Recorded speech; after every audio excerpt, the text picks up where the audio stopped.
Good evening, Lisa. Good evening, Andrew. Are You Being Served? Season 5. Here we go. With Miss Brahms on the cover. Yes. 1977. Mm-hmm. 25th of February transmission. Okay. Which is a Friday. Right. Things of vague interest. Trumpton the Rag and Bone Man. Again? Yes. That was on... Yeah. I know. All Gas and Gators. All Gas and Gators, yeah. So yeah, they're still Is showing that it. always on? Yeah, I know. Rhubarb, when Rhubarb's heart ruled his head. Jack and Ori with Jack Shepherd. Okay. Oh, Lippy the Lion. Lippy the Lion and his friends. I can't even really remember, I just remember the name. Yeah, right. Cracker Jack. Ed Stewart, Peter Glaze, Jan Hunt, Bernie Clifton. With special guests from the world of pop. Okay. That's a bit vague, isn't it? We don't know who yet. Whoever we can get. No, whoever turns up. Paddington makes a bid. Oh, God. That's when he's at the Is that when he gets auction. carpentry set? Yeah, that's when he gets Nationwide, the Tom and Jerry Show, The Wonderful World of Disney. Are You Being Served? Mrs Slocombe Expects is on 8 o'clock. And 8:30 Porridge. In Poetic Justice, which is the first one. It's the first of the 2 episodes with Maurice Denham. Oh, right, yeah. As the judge. As the judge. Yeah. So that's Poetic Justice, and then Rough Justice is next week. Okay. 9 o'clock news. Harry O. Tonight. Max Boyce in concert. Okay. Yeah. And film. The Subject Was Roses. Patricia Neal, Jack Albertson, Martin Sheen. Okay. So BBC One's going on to 11 minutes past 1 in the morning. Oh gosh, that's terribly late. Late night BBC One. Yeah. But yes, broadcast on the 25th of February, according to Wikipedia, and I don't know how accurate this is, it was recorded on the 24th of February. The day before? The day before. Good God. They might have just done it live. And in fact, that applies to all the episodes this season. Every single episode is apparently recorded very brave. the day before transmission. That is very brave. That is not leaving you a lot of scope if somebody's ill. I know. I'm not sure I believe that, but that's what it says. So yeah, it's very interesting. But it is the last season with Mr Granger in as well. So we must appreciate him. Yeah. While we still got him. But here's the notes. Mrs Slocombe is pink, isn't she? Yes. Very pink. Her hair is very pink. But we start with the cleaners and Mr Harmon, hoovering and singing. Yes. And Mr. Hoovering, wiping and singing. All right, wiping and singing. Mr Rumbold is meant to be having a meeting at 8:30, and it's already 20 to 9. Yes. Mr Harmon's in because Mrs Harmon is not at her best first thing in the morning, and or last thing at night. Or last thing at night. Yes. But nobody's turned up. No. Mainly because there's a blizzard. Yes. So Mr Rumbold is getting cross, isn't he? And Mr Harmon says he can see the anger rising in him. But the lift dings. Yes. And they come out all covered in snow. Yes. I mean, Captain Peacock's hat has got sort of inches of snow. snow on top of it. Yes. So this is now 8:45, and they did get there in time for the meeting, but they've been standing outside for 20 minutes because somebody didn't let security know they were coming. Yeah. And that would have been Mr Rumbold. So Mr Harmon goes to get some hot coffee for everybody. Turns out to be on Mr Rumbold's account. Yes, quite right too. Because he ordered it. Mr Humphreys cannot feel his extremities. Yes, which is unusual for him. Yeah. And Mr Granger's gloves are good. They're just utterly solid, aren't they? Because he needs help, so Mr Lucas helps him take them off, and he drops it on the deck, and it just goes boom. Thud. Yeah. But yeah, apparently it's 10 degrees below, and Miss Brum says, it's not much warmer above. That was quite a clever line.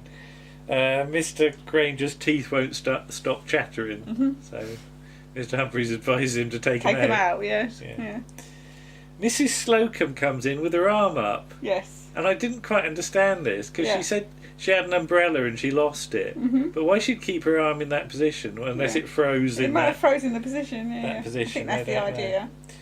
But her central heating's broken down, and she had to hold her pussy in front of the oven, didn't she? Because its tail had been out the basket and it had frozen solid. Poor pussy! I know, poor pussy. You see, Martha, when she's cold, she gets in her egg in the... She does. Gets in her egg in the bedroom. or she gets on the bed and snuggles close up to you, which is really nice. Is she in her igloo now?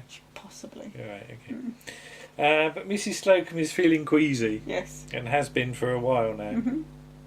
But young Mr Grace has sort of got some ideas about sales psychology and the herd instinct of customers. Yes. So basically, if they see somebody else wanting to buy something, they're buy more it. likely to buy. Yeah. So the idea is that the assistants should encourage people by saying things like, I must have one of those. And by Jove, that's a good price. Yeah. Does anybody apart from Ken Dodd ever say by Jove? But so they sort of have suggestions about things to say to encourage sales, and Mr Granger's mind is elsewhere, because the first thing he comes up with is, I've left the gas on. But isn't Mrs Granger at the house? Mrs Granger should be at the house, surely. she should be alright. But things like, damn, there's none left, which Miss Brahms comes up with, although she's talking about the coffee. Yes. There's sort of various other suggestions, like, fancy them making one of those in my size. And Mr Lucas does this little long sort of speech about the poor assistant, doesn't he? And Harry doesn't have any breakfast, and they should take pity on him and all this, and then he sort of rambles on with this thing, and because he's taken the pee, he's told that he's going to be in Mr Rumbold's office at 10 o'clock, basically. But now cut to a bit later in the canteen. In the canteen, yes. And Miss Brahms and Mrs Slocombe are already sat at the table, and they're at the other end. Yeah. They're at the end that normally Captain Peacock that's sits true, at. Yeah. Okay. It's a weird arrangement, because the seating arrangement's normally different. they sit, say this is the table, they sit down this end of the table, and Captain Peacock and Mr Granger sit at this end of the table, with Mr Humphreys in the middle and Mr Lucas at the end. Yeah. But okay, good point. I didn't clock that, but you're right, yes. But you can tell we watch a lot of Aliens. Yeah, but basically Mrs Slocombe is asked, when is the happy event? Yes. And she says, any day now, but the strange thing is it doesn't show. Yes. And she's talking about her pussy. Yeah. But everybody else starts earwigging when they arrive, don't they? Yes. And they're sort of all leaning over to hear what's... And there's lots of great reactions. Yeah, Mr Humphreys has got his arm on the table and his chin on his hand, and that'll come up in a minute. But it's basically, Mrs Slocombe says it's the first time, and after the shock she's quite looking forward to it, but she's not sure who the father is. No. But as far as she can work out, it happened on her birthday when she came back from the pub, and she left the door open and it followed her in. And Miss Brown says, is it the one that lives next door? And she said, no, not the ginger one. He's had the operation. And Mr Humphreys just... This is the table. When he hears about the ginger one, but she thinks it's a Burmese called Wang Ting who crouches in the rhubarb and stares. So silly, isn't it? At this point, they sort of realise that. You missed out about the. Oh no, it's after that. No. Because Miss Brown says, will you have it at home? And Mrs Slocombe says yes, either at home or in the fitting room. And then Captain Peacock just spits his coffee out, doesn't he? It's really proper. It's absolutely impeccably timed as well. He has to be patted on the back by Mr Humphreys. But they work out that congratulations are in order. And is she hoping for a boy or a girl? And she says half and half. And Mr Humphreys says that can happen in all families. I didn't like the next bit, because she says she can find homes for 6. But she'd have to drown the others in a bucket. I don't think she would. No, I think that's just... No. But Mr Granger suddenly gets up to go home. Here's Martha. She's emerged from her igloo. Yes. That must be warmer. Mr. Granger gets up to go home because he's realised that what was it? They live next door to a Burmese bus conductor. And Mrs. Granger's very fond of rhubarb. It's just those weird, surreal moments you get with Mr. Granger that don't quite connect up with any reality, do they? Because obviously by this point, when she said about drowning it in a bucket, they've realised she's talking about her cat. Yeah. But, Mrs. Slocombe is in Mr. Rumbold's office. So Captain Mr. Rumbold's office. Trying to get some time off, basically. Yeah, time off or to bring her pussy in. Yeah. To have babies in the fitting room. So he suggests maybe she gets an au pair girl. Yes. And he just starts doing all these dreadful jokes. He does all these terrible jokes, yes. And it could be a catastrophe, and there's no possibilities. And he's really amused by his own jokes. Yes, he says, keeps laughing a lot. I'm on form today. Yes, and then he makes himself cough because he's laughed so much. Yeah, like me. Yeah. And Mrs. Slocombe isn't getting anywhere. She's not amused. And she sort of flounces out and just sort of goes men. Yes. And Mr. Humphrey says, well, don't look at me. But yeah, they're going to try the pretending to be customers thing. And Miss Brahms goes off to get changed, put on a disguise, and then there's this wonderful "Are you free?" sort of exchange, isn't it? And which goes on for about 2 minutes, doesn't it? Everybody being asked whether they're free, and funnily enough, everybody is. Although by the end of it, Mr. Granger isn't free because he wants to go and spend a penny. Spend a penny, yeah. Mr. Humphrey says he's game for anything, though, which is probably why he's got on. Yes. But he's told he can choose anything from the stock room. The gents' stock room, yes. And Miss Brahms emerges, and she sort of poshed herself up a bit. Yes, she's got a sort of fur coat, a very revealing dress. Mind you, she's got a fur coat when she turns up to the meeting. She has got a fur coat, but it's a different fur coat. Yeah. Big hat. A big hat, and a sort of diamante necklace. And she got a cigarette holder thing as well. I don't think it's actually lit, is it? She's just sort of waving it about. But you can hear some. The men's department starts doing the stripper song or something, don't they? So she's sort of waving, sort of flapping around and sort of showing a bit of leg and stuff. But Captain Peacock points out she's supposed to be buying, not selling. Not selling, yes. Yeah. Mr. Humphreys is meant to be admiring the goods. Not Mr. Humphreys. No, Mr. Harmon appears, doesn't he? Sorry, Mr. Harmon appears. Yeah. And he's got a sort of coat and hat on. He looks like a sort of store detective, doesn't he? Because he sort of goes over to Miss Brahms and says, I saw you nick that, but, if you're nice to me, I'll let you off, kind of thing, But he's got to go around admiring the goods on orders from, was it young Mr. Grace? Young Mr. Grace, So, 2 female customers come in, one of whom is Jennifer Lonsdale. Yes, who will go on to be Molly Sugden's daughter-in-law. Yeah. In That's My Boy. That's My Boy. Sorry, I completely forgot the name of the programme. But they're looking at bras and things. Yes. And Miss Brahms, she can't really pull off being posh, can she? No, she sort of just does. She knocks her 8 of the How much is they? Yeah. And then it just puts them off completely, doesn't it? Yeah, £4.95, and she sort of picks up her bra and says that will take his mind off the polo. And Jennifer Lonsdale basically doesn't want it if that's the class of person that's going to buy it. Then Mr. Granger appears. Now, what's he come as? I think it's just a little chance for Arthur Brough to do a little bit of comedy, isn't it? Yeah, he's got his coat on, a flat hat and a stick. Yeah. And he's sort of doing this weird limping thing, isn't he? Yeah. So. And there's another customer who wants to buy some gloves. Yes. And Mr. Granger is grabbing hold of them and pulling because he wants them.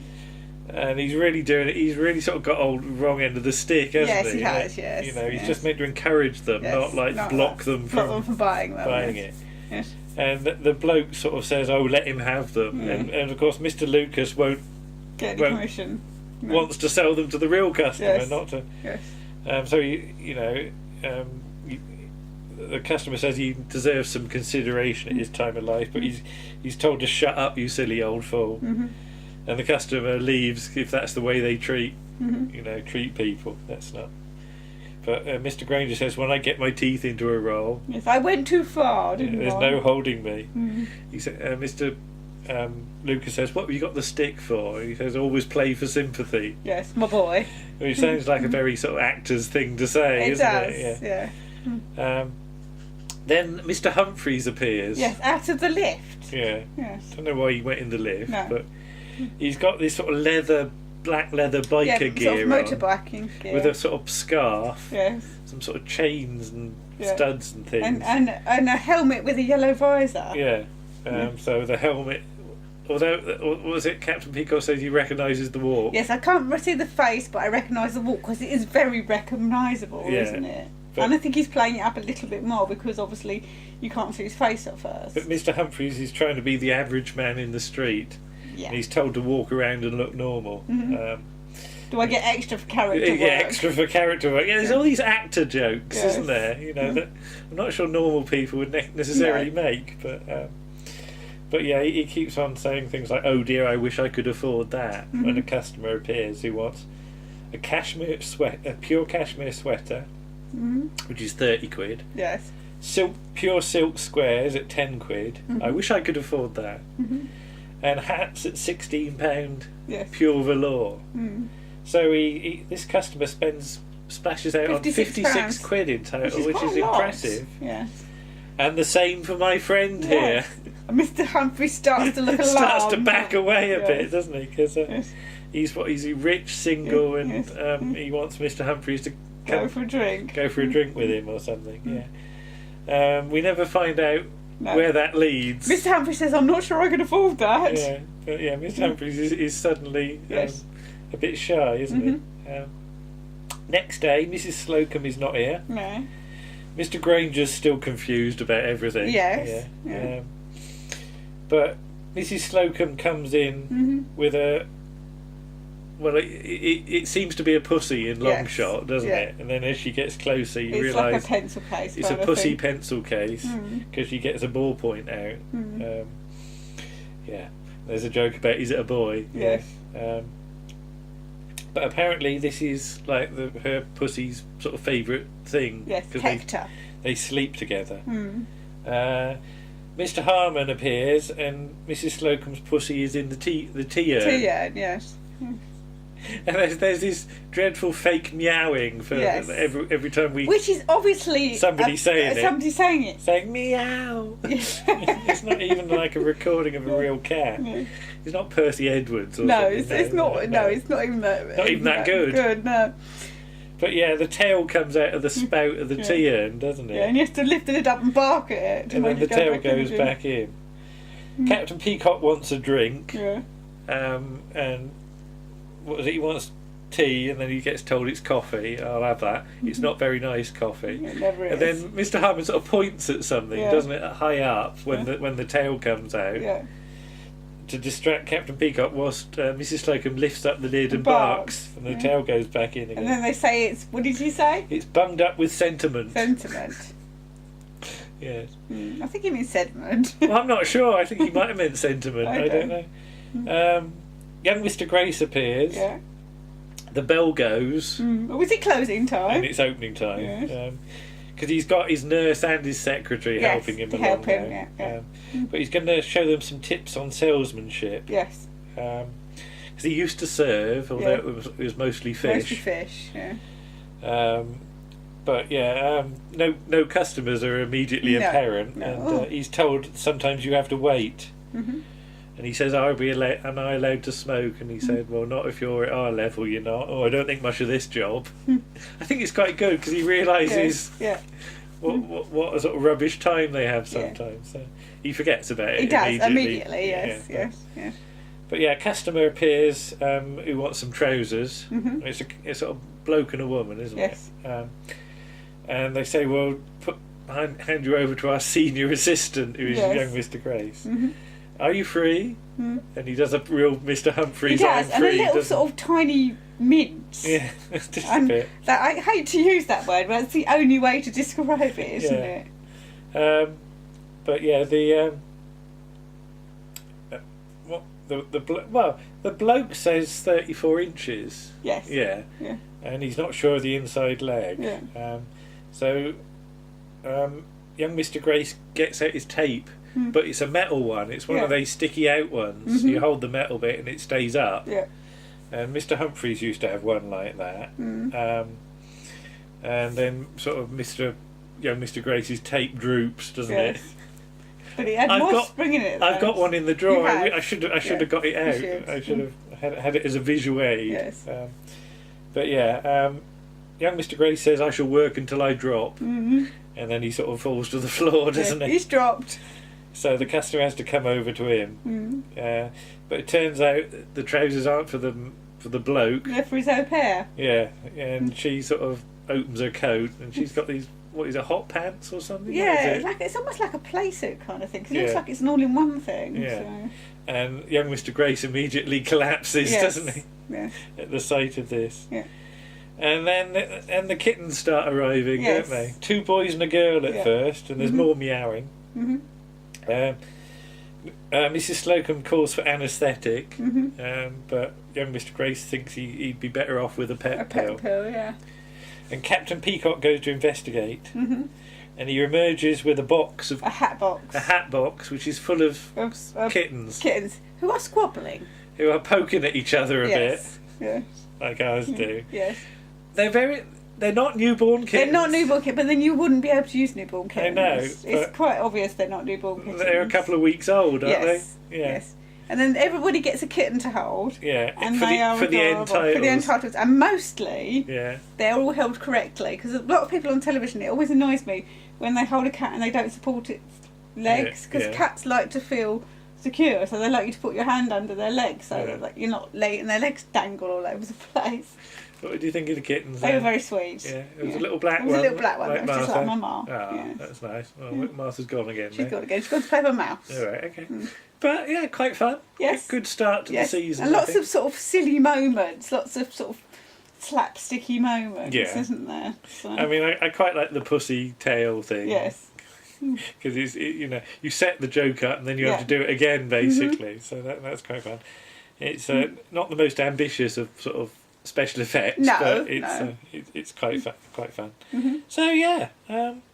Now for next time, it's one that we've already done a video for, isn't it? A change is as good as a rest. Yes. So I will review that video, and we might just refer you to the video if it's done in as much detail as we've done the other ones. Yeah. Or we might do it again. We might revisit it. It is quite a fun one, that one. And see if we can. Yes.